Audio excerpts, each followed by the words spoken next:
functions. Some of the things like protein, for example, is very structural. So it will actually make up for a lot of structural cell. It's a part of your cells. It's a building block of your body. So something like that will be used for physically being a part of your immune system. Some of these act like catalysts. Some of them are antioxidants. So they all have a different role when it comes to creating the perfect immune system for you. So let's get into minor details for all of them, and mainly cover the kind of foods that you should be eating. So now first one is protein. Everyone knows protein is important. All of us know that eating enough protein can be the key to a lot of um, health benefits just going, because it is so structural in nature that if you have a good muscle tone, most of your body functions better. So a lot of the lethargy goes away, you feel stronger, your posture looks better, so your blood circulation improves. So protein is just something that becomes very, very important for all of us. With regards to immunity, as I mentioned earlier, protein has amino acids. That's really the when the molecule breaks down, it releases amino acids of different types. Now these amino acids are basically part of the molecules, part of the various immune cells in your body.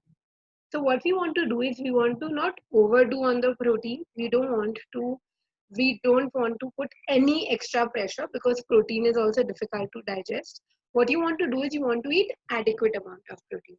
And the best way of doing it is that the sources. I've mentioned the groups. I'll just explain those to you a little bit.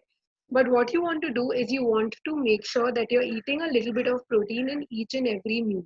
So right from the minute you wake up to your last meal of the day, try and have a little bit protein in every meal. So the sources include eggs. Eggs is one of the best sources because your body can absorb the protein from egg really well. So for people who do eat egg, they should definitely look at having one or two whole eggs in the day. The second group is the dals, pulses group. Sprouting improves the quality of protein drastically. So definitely do try doing that. If you look at having maybe um, 2 to 3 portions of dals or pulses in the day, that should be enough for you. The next group is your nuts and oilseeds, so almonds, pistachios, peanuts, sesame, uh, uh, uh, flax seeds, sunflower seeds. All of these are great sources of protein. Now, typically, because it's summertime, it's going to create a lot of heat. So it could be a good idea for you to soak them and then have them. Even seeds like sesame and all, which we typically just end up adding raw or roasting, it might be a better idea for you to soak it and then use everything. And the last group that I'm mentioning is meat.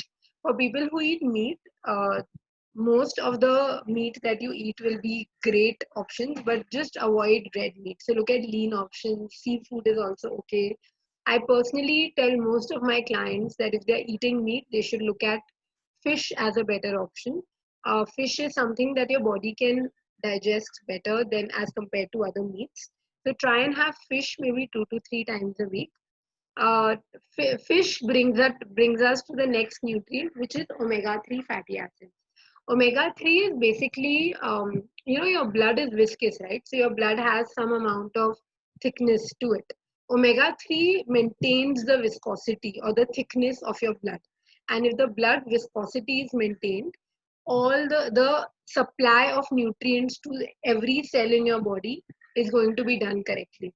So a lot of the times when people have heart issues, clogged arteries, omega-3 helps a lot because it just reduces the amount of basically it reduces the deposition because it just makes the blood thinner.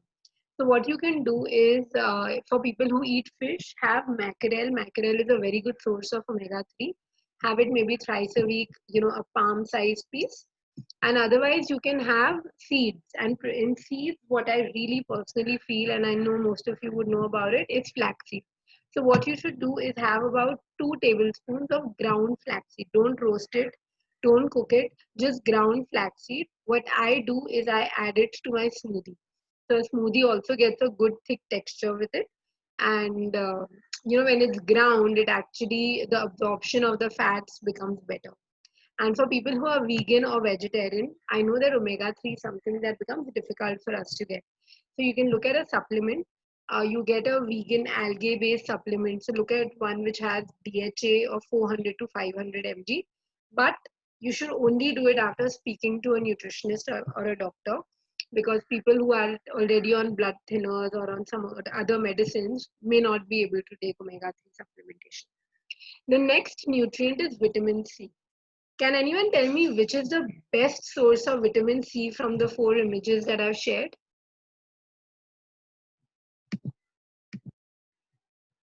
Amla, exactly. Yes. So amla is it's one of the best sources. And in fact, now globally, there is so much research being done on our humble little amla that people are actually replacing their cholesterol reduction tablets with amla extract, and it's working even better than those. So amla is something that just must be a part of our everyday life.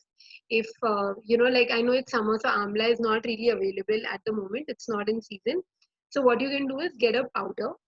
When you're buying a powder, look for a freeze dried powder, because that retains maximum nutrients, since vitamin C is a very fragile nutrient, so it can get destroyed in the processing. The other sources for vitamin C include oranges, guava, capsicum. Actually, most fruits will have a little bit of vitamin C, and most leafy vegetables will also have it.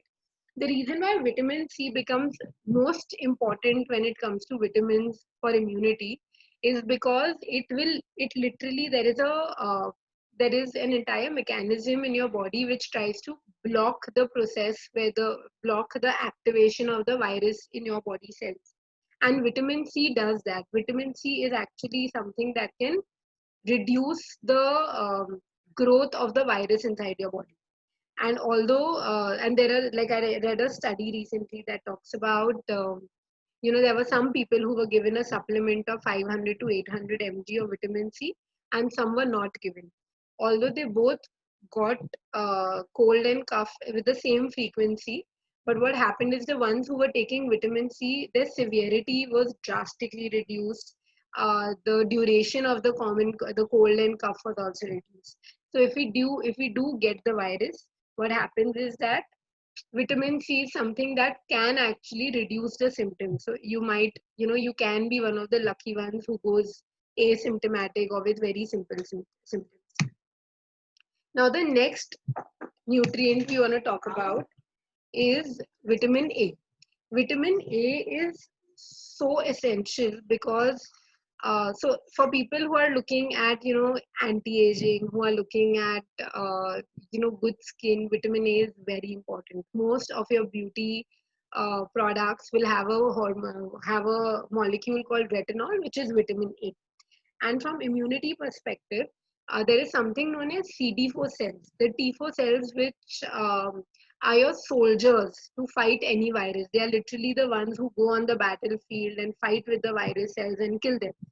So vitamin A is required for the production of these CD4 cells. Now, in terms of what to eat for them, I personally feel egg yolk, carrots are the two best options. So for people who are on weight loss diets thinking egg white is okay, but egg yolk should be chucked away, please don't do that. You're losing out on a lot of nourishment. Up to two egg yolks should be okay for most people. But of course, speak to your doctor. You speak to your nutritionist actually before that, because she'll be able to guide you better. And carrots are great. Carrots are, just about 150 to 200 grams of carrots in the day will make sure that you get adequate vitamin A. So, so that's about vitamin A. Even green leafy vegetables, dairy products, ghee, they all have it. But I personally feel that carrot and egg yolk are a little more wholesome, and they'll give you a lot more along with the vitamin A. So you should try that. The next nutrient is zinc. Zinc is uh, Zinc is again something which in the mineral category becomes crucial for people who have suppressed immunity, or who get colds and coughs very often. It actually reduces your frequency of cold and cough also. So not only will it help you reduce symptoms, it will also reduce your chances of getting viruses, because it is a part of the molecule of a lot of the functions that take place. Zinc, the best source personally I feel is sesame seeds and sunflower seeds, simply because their taste is something that goes with most of our meals.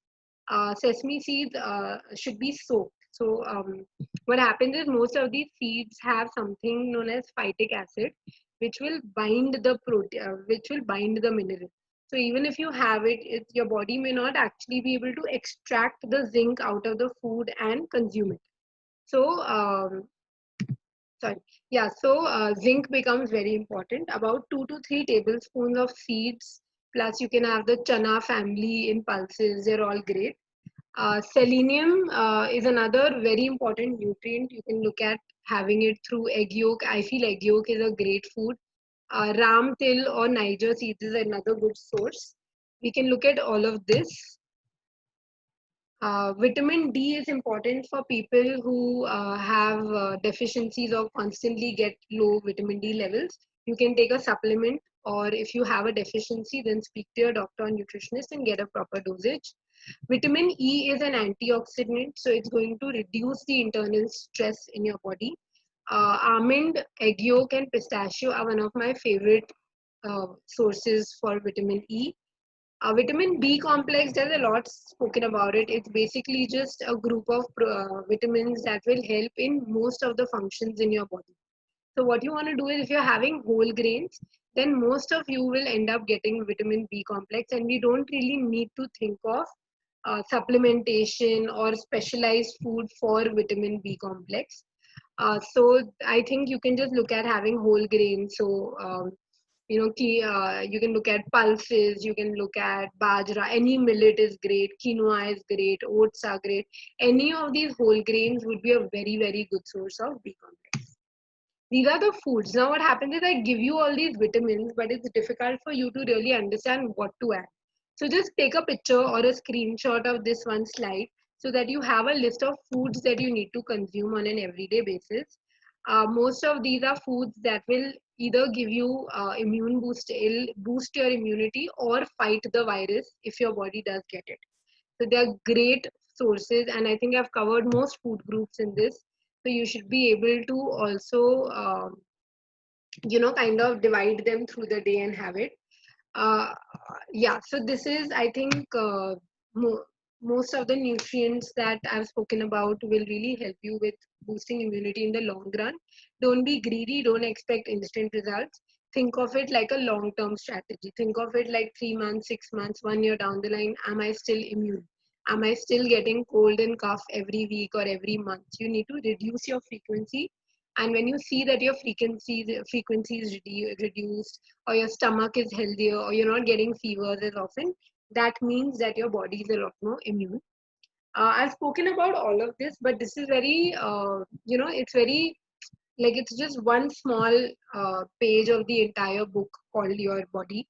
You need to really think of building the culture, because if a family eats healthy, if your kitchen is only providing healthy food, then there is no way anyone in your house can ever fall sick or have a weak immunity.